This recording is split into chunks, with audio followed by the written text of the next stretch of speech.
Well, good afternoon. It's an absolute pleasure to be speaking today at the Faces and Voices of Recovery UK Conference 2017, and I'm very much looking forward to participating in the recovery walk here in Blackpool tomorrow. Thank you kindly to the organisers of the conference, especially for putting on such an inspiring event that I think embodies the strength, power and hope of the recovery community and the visible recovery movement especially. I am thrilled to have been invited to speak about my research at the conference that celebrates what recovery historian William White calls recovery pathway diversity. It seems to me that inclusivity and visibility are needed more than ever at this particular moment in history. During my talk, I am going to speak about my ethnography as a particular tool used by researchers such as myself to observe, witness, document, and analyse phenomena. I will draw from my experiences of conducting ethnographic research during the 2016 recovery walk in Halton, Cheshire, and a smaller community-led recovery walk held locally in Chester. I will discuss the relationship, at least as I see it, between activism, ethnography, and academic research. In short, I am going to make the case that ethnographic methods help produce scholarship that documents the intimate and everyday lives and lived experiences of people in recovery. These approaches are therefore vital to helping establish an evidence base and to facilitating a better understanding of recovery for treatment providers and policymakers. So what exactly is ethnography? How does it work? And why do researchers like myself use it?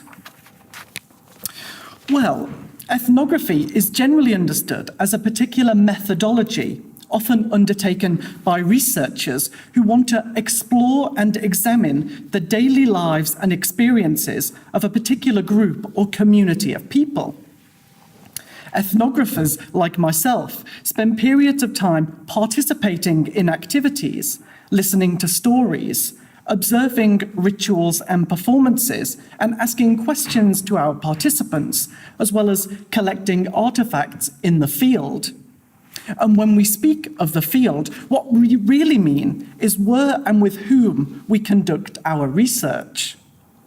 During my ethnographic research, spending time in the field meant attending several visible recovery events, such as the recovery walks and a sleepover, as well as going to mutual aid and 12-step fellowship meetings, including Alcoholics Anonymous, Narcotics Anonymous, and Al-Anon.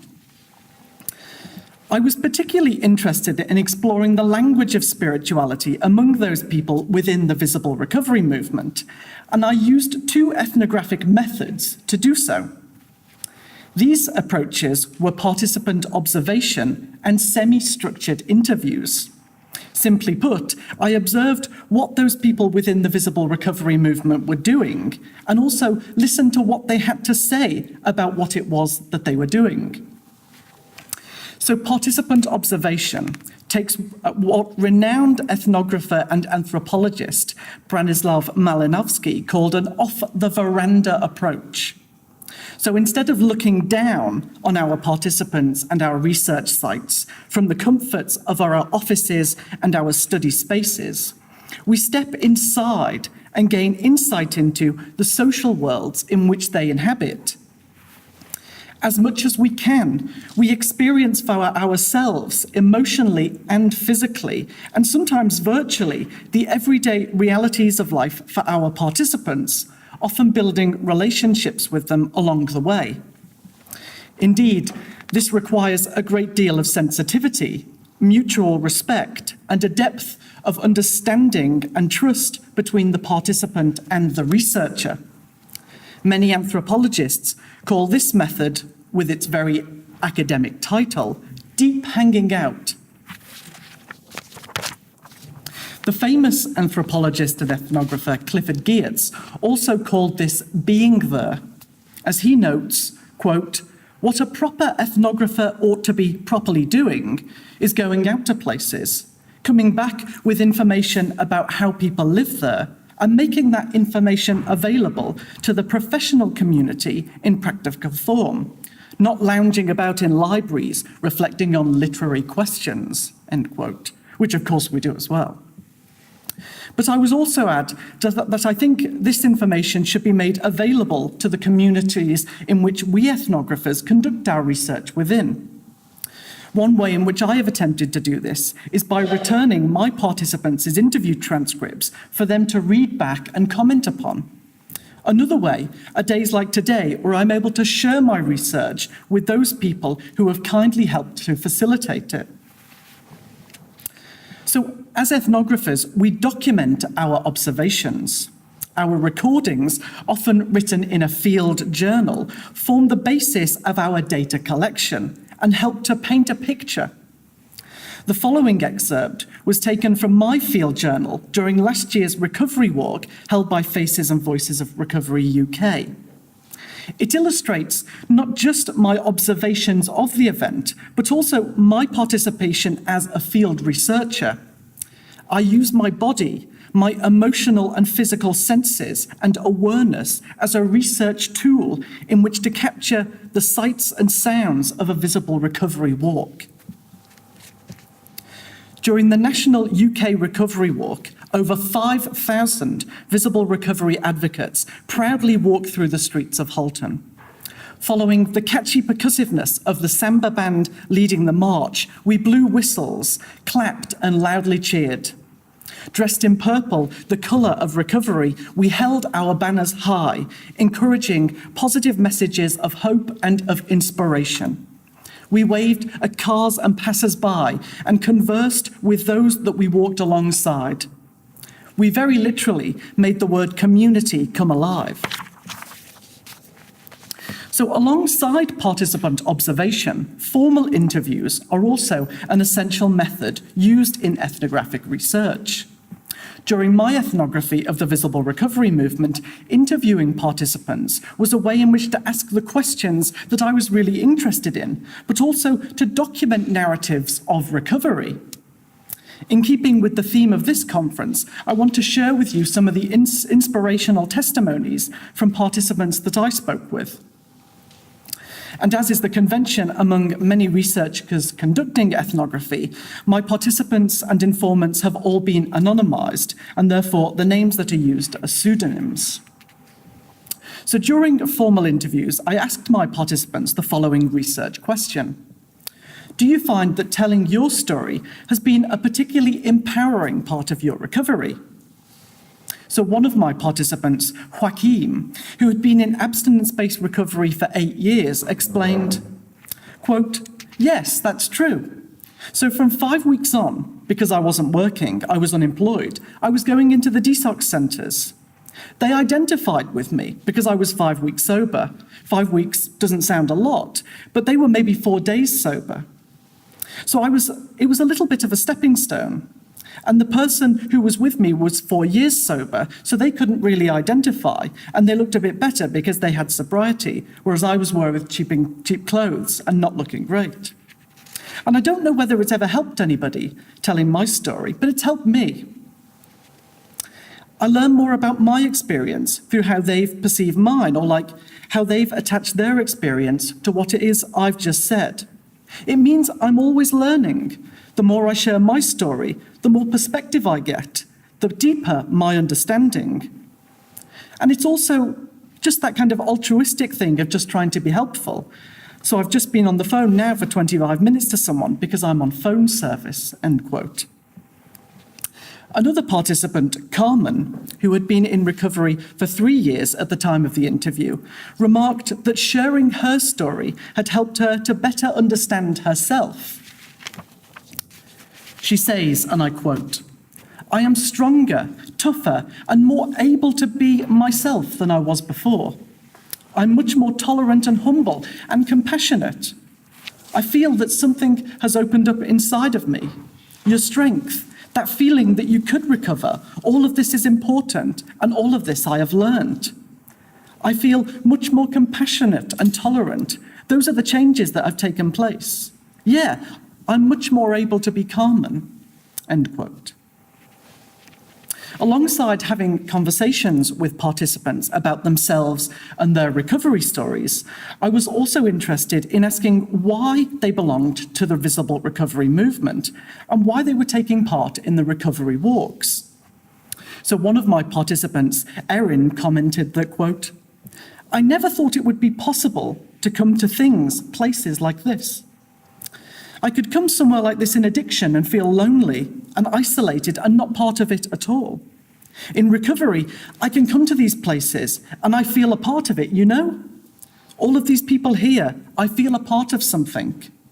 My empowerment in recovery has been the strength of other people, the hope that I get from them," end quote. So methods such as participant observation and formal interviews are, on the one hand, ways in which to conduct detailed observations of values, beliefs, meanings, social interactions, and a sense of the everydayness of a group of people. On the other hand, ethnographic methods have implications beyond those that I have mentioned, namely as ways in which to develop those observations from the raw data of transcripts and field journals to form an evidence base that challenges stigma and contributes to meaningful recovery advocacy and positive social and cultural change. As you might expect, not everybody agrees. Indeed, many researchers suggest that ethnography should reserve ethical or political judgment and instead attempt to present information neutrally or objectively, so without judgment. I am reminded, nevertheless, of what the anthropologist and famous ethnographer Philippe Bourgois claims in his ethnography of a study of homeless heroin users in San Francisco. He writes that ethnographic research, especially methods such as participant observation, quote, "forces academics out of their ivory towers," end quote. Indeed, I myself am compelled to think beyond the privileged walls of my university institution. So in this sense, I take a very grassroots to my research. I argue, therefore, that the ethnographic research that we produce, our witnessing of and participation within the communities that we study, should be ethically grounded. My academic activism emerges not solely from empathy, but also from a concern to conduct research that contributes to social justice. Furthermore, to facilitating awareness of and better comprehension around recovery amongst academics, service and treatment providers, policymakers, and the wider community and general public. Indeed, activist ethnography, with its direct engagement with those communities under study, can also contribute to research that has practical and useful implications, and in this case, for the visible recovery movement. The intimate recovery stories that I have collected illustrate that recovery is both possible and positive, health-affirming, and encourages hope, strength, and meaning amongst my participants. My participants especially are demonstrably empowered from previous states of disempowerment. Furthermore, the recovery walks clearly show that advocates mobilise, contribute, and care for their community. They educate one another, family and friends, and they organise powerful, visible, and inclusive celebratory events and activities. Moreover, these events challenge addiction-related stigma and create what several scholars call the contagion around recovery. To finish, I want to quote the anthropologist Paul Stoller, who in a short article titled "In Defense of Ethnography" writes, quote, "In these troubled times in which inhumane global forces threaten our future, we need that ethnographic depth of understanding, both to recognise our human fragility and marvel at our social resilience," end quote.